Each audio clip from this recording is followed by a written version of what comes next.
Baik, sebelumnya Assalamualaikum warahmatullahi wabarakatuh. Waalaikumsalam warahmatullahi wabarakatuh. Waalaikumsalam warahmatullahi wabarakatuh. Kami dari kelompok 6 dengan saya Sally Era. Dengan saya Muhammad Baihaqi.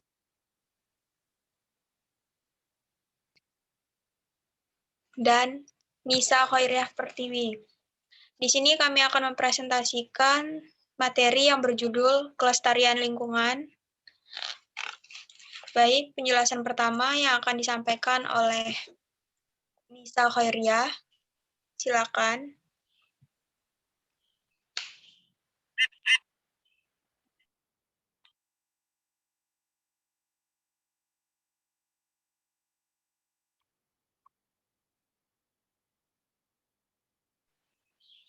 Baik, saya mulai.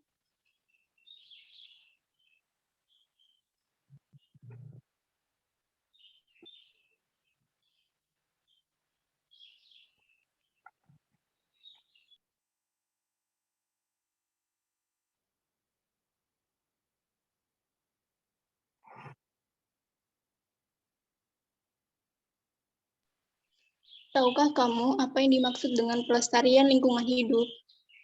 Pelestarian lingkungan hidup atau environmentalisme adalah filosofi dan gerakan sosial yang luas mengenai masalah konservasi lingkungan dan peningkatan kesehatan lingkungan.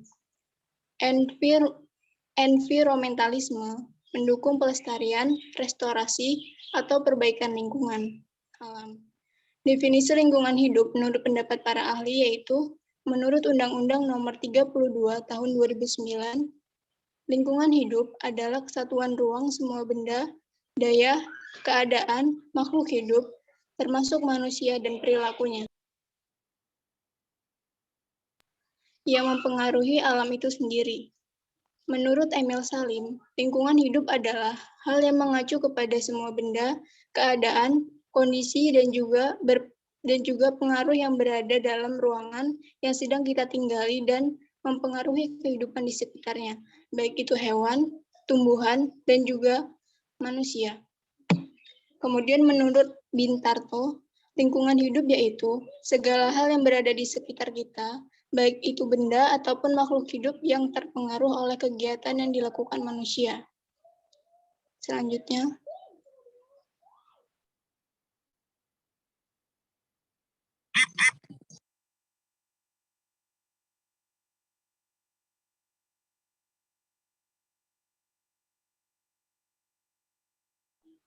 unsur-unsur lingkungan hidup.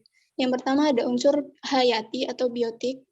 Lingkungan hidup alami bersifat dinamis karena memiliki tingkat heterogenitas organisme yang sangat tinggi. Komponen biotik segala sesuatu yang bernyawa seperti tumbuhan, hewan, manusia, dan mikroorganisme atau virus dan bakteri. Unsur fisik atau abiotik adalah keadaan fisik dan kimia di sekitar organisme yang menjadi medium dan berlanjutnya kehidupan organisme tersebut. Beberapa contoh komponen abiotik adalah air, udara, cahaya matahari, tanah, topografi, dan iklim. Yang terakhir unsur sosial budaya, yaitu lingkungan sosial dan budaya yang dibuat manusia merupakan sistem nilai, gagasan, dan keyakinan dalam perilaku sebagai manusia sosial. Selanjutnya,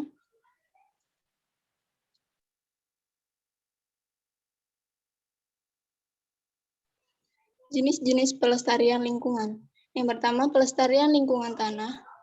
Upaya yang dapat dilakukan manusia yaitu yang pertama, membuat sistem irigasi agar aliran air tidak tersumbat dan tergenang.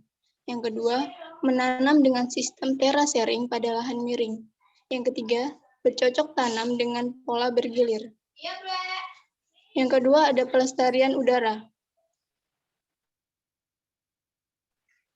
Upaya yang dapat dilakukan dengan cara yang pertama, menggunakan alat transportasi yang bebas gas buang seperti sepeda dan kendaraan listrik. Yang kedua, menggunakan kendaraan bermotor yang gas buangannya aman bagi lingkungan. Yang ketiga, mengurangi penggunaan kendaraan pribadi yang berbahan bakar fosil.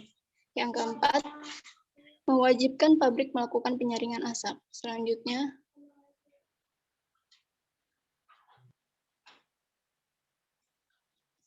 akan dijelaskan oleh Sally Era. Muhammad Baihaqi dulu. 3. Pelestarian hutan. Adapun usaha menjaga kelestarian hutan yang dapat dilakukan dengan cara berikut. A. Menebang hutan dengan cara tebang pilih. B. Menyadarkan masyarakat tentang pentingnya hutan. C. Reboisasi lahan hutan yang gundul, tandus, dan kritis. D. Melaporkan kejadian perusakan hutan kepada yang berwajib. E. Mempertahankan hutan lindung, taman nasional, dan cagar alam. 4. Pelestarian flora dan fauna. Upaya ini dapat dilakukan untuk menjaga pelestarian flora dan fauna sebagai berikut. A. Melarang perburuan hewan langka. B. Mengembangkan flora dan fauna yang langka. C. Mempertahankan cagar alam, suaka, marga satwa, dan taman nasional. Selanjutnya,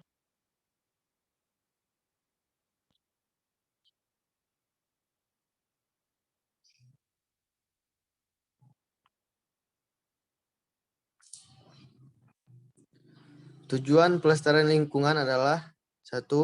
Melindungi flora dan fauna. 2. Menjamin keserasiaan sumber daya alam. 3. Mewujudkan kelestarian antara hubungan manusia dengan lingkungan. 4. Mewujudkan manusia sebagai pembina dan mitra lingkungan hidup. 5. Menjaga keserasiaan dan keberadaan sumber daya dalam alam, fisik, dan hayati serta ekosistem dari penurunan kualitas dan kuantitas serta penurunan pemanfaatan dan dari kerusakan lingkungan. Selanjutnya,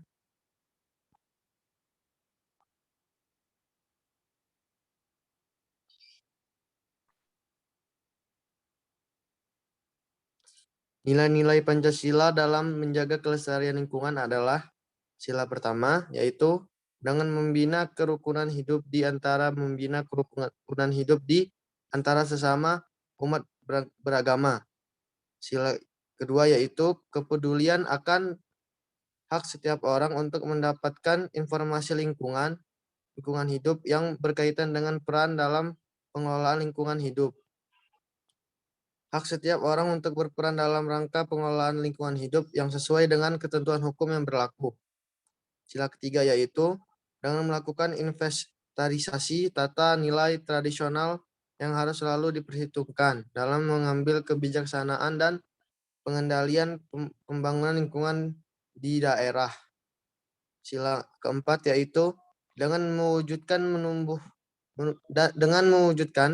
menumbuhkan, mengembangkan, dan meningkatkan kemitraan antara masyarakat, dunia usaha, dan pemerintah dalam upaya pelestarian daya dukung dan daya tampung lingkungan hidup. Sila kelima yaitu dengan mendaya gunakan sumber daya alam untuk sebesar-besarnya, untuk kemakmuran rakyat dengan memperhatikan kelestarian fungsi dan keseimbangan lingkungan hidup, pembangunan yang berkelanjutan. Selanjutnya,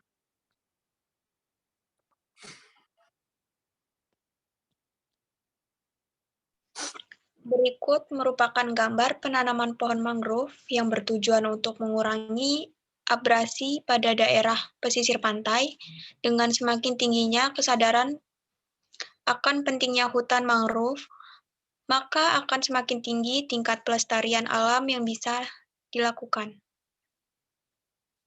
Next. Pada gambar menunjukkan bahwa penanaman pohon pemulihan kerusakan hutan dapat meningkatkan ekosistem dan kualitas udara serta membantu mengatur meningkat polusi global. Selanjutnya.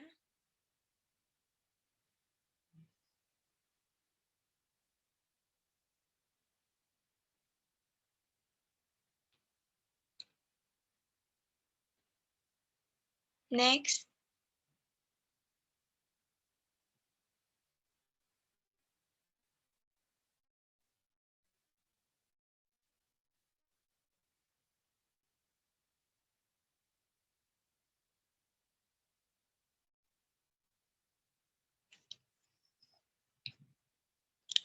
kesimpulan, berdasarkan apa yang telah diuraikan di atas, maka dapat diambil beberapa kesimpulan penting, yakni pertama, perlu memperhatikan masalah pengelolaan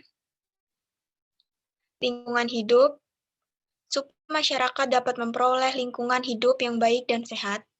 2.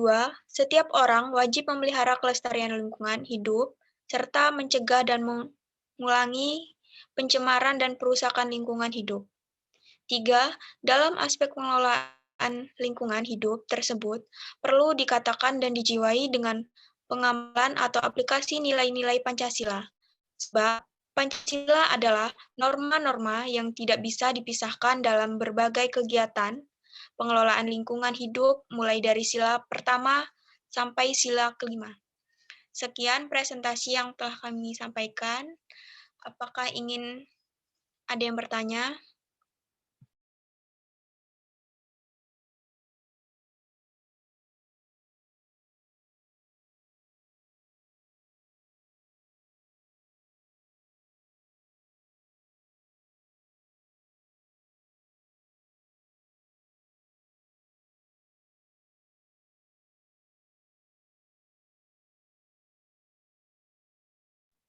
Apakah cukup?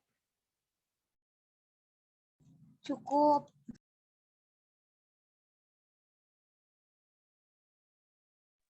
Baik, Cukup. sekian presentasi dari kelompok 6. Saya akhiri. Wassalamualaikum warahmatullahi wabarakatuh. Waalaikumsalam warahmatullahi wabarakatuh. Terima kasih teman-teman. warahmatullahi wabarakatuh. Terima kasih sahabat-sahabat.